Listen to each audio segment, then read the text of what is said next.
is Jesse Pineiro, and I grew up here in the Kootenays. My paper is called Shades of Success, and it's about racial identification in Puerto Rico, which is where my mother is from. And so, growing up here in the Kootenays, which was and is probably still a very white place to grow up. I grew up with, it was a little bit different here. So like my nickname in high school was Spick, and my last name is Pineiro, and people called me Pinata. And I just took it in stride. It wasn't like an oppressive thing for me somehow. I just didn't really take it on. And I think possibly the reason I didn't take it on is because when I would go back to Puerto Rico and visit my grandparents, they called me the gringo. And so there's just this total impermanence about race in Puerto Rico, which I think is very interesting for us here, and it has some lessons for us here and around the world. And it motivated me when I got the opportunity to write a paper in school. That was my motivation to write this one, just to kind of explore the dissonance that I felt growing up around race and around identification of race. And so for those of you that don't know what Puerto Rico is or where it is, it's in the Caribbean. It's next to the Dominican Republic. It has sort of the history of the country has lent itself to the current reality, obviously. And so Puerto Rico was invaded in 1493 by Christopher Columbus on his second voyage over here. From that point on, there was a process of enslavement of the indigenous people, the Taino people, and when they sort of started to run out of Taino people, they started importing black people from Africa as slaves to work on the sugarcane plantations. And there was differences in the way that was set up as opposed to colonial governments in other parts of the Caribbean. So because there wasn't as many people there, a lot of the illegitimate offspring of these white landowners and slaves in Puerto Rico were recognized and sort of included in family life. And it became, so the society started to reflect that more than in other places where black people were black and slaves and stayed that way. The offspring of slaves and white people were often part of the family. And so what you ended up with after hundreds of years was a very mixed population. And what you ended up with was sort of a national ideology. And what it's called is mestizaje, which means mixing.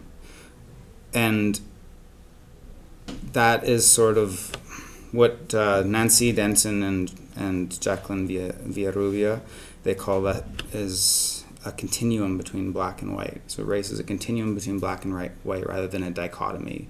You're not usually black or white, you're both. And you can see that from, this is my family, this is my grandparents. And so my grandmother is second from the left there, and her sister is on the right. They both have the same parents, and they have an elder sister who's blonde. So it's a lottery what you look like in Puerto Rico. And so it's very hard to label things, and people have sort of stopped trying, except that's where mestizaje comes in. It's like this way of labeling something that's sort of very hard to label, okay? Mestizaje has been used to bind people together in Puerto Rico as a form of nationalism. And I have a quote here from Pedro Albizu Campos, who was speaking in 1935. He was a nationalist leader and who was put in jail by the colonial government. And he says, "For us, race has nothing to do with biology. Race is the perpetuity of virtues and characteristic institutions. We are distinguished by our culture, by our valor, by our nobility, and by our Catholic sense of civilization. So what he's saying is that the Puerto Rican race, such as it is not biological. It's cultural. It's an ethnicity, essentially, right? So mestizaje is a great idea. It's this post-racial idea that we all are one and like one race out of many. The reality of it in Puerto Rico is a little bit different. Puerto Ricans are obsessed with race. You'd think that an idea that like mestizaje was sort of superseded and you'd move past it, but it's not the case. Puerto Ricans are very obsessed with the idea of color. And basically, it is a continuum between black and white, but black still represents bad and white is good. And so what you end up with, you have mestizaje, but you also have a phenomenon called blanqueamiento, which means whitening. And so it's the tendency for Puerto Rican people to identify as whiter than they really are. And there's many, many different terms to distinguish that. You can be blanco, you can be café con leche, which means coffee with milk.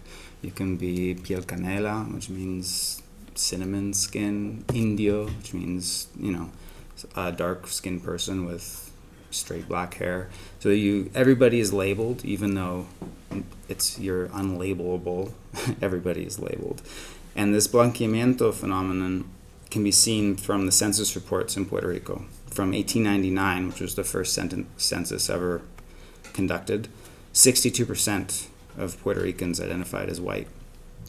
By the year 2000, that number had gone up to 84%, white only, even though in the year 2000, that census had an option so that you could identify with different races. They were trying to reflect mestizaje in the census, but people just chose white. 84% of people chose white. And during that time, in that 100 years or so, white immigration to the island fell by 40%. So they're making it up. We're all making it up. But they're so obviously making it up in the face of mestizaje, which is supposed to move us past these things, but it's not. I think it has something to do. It obviously has something to do with the past and with the idea that black is associated with slavery and ignorance and oppression, and white is this like upwardly mobile American future where everybody gets a TV and a car and a credit card, and and people still identify with that very strongly, to the point where in my family, my grandmother has warned me. I was a boxer and I was living in Puerto Rico, and the boxing gym, of course, is in the black part of town or whatever. Everybody looks the same as in our part of town, but those people are identified as black because they're poor, basically. And my grandmother would say, "Oh, be careful, those niggers will rob you." And usually Jenny, her sister, was sitting right there. So it's interesting that you can have that view, like those people are black people. My aunt isn't black because we live in a middle-class neighborhood where everybody self-identifies as white. She looks black to me, but she doesn't think so. And my grandmother doesn't think so, even though if she wasn't my aunt and she lived in Cataño instead, she would be black. It's a made up. It's made up, right? And so that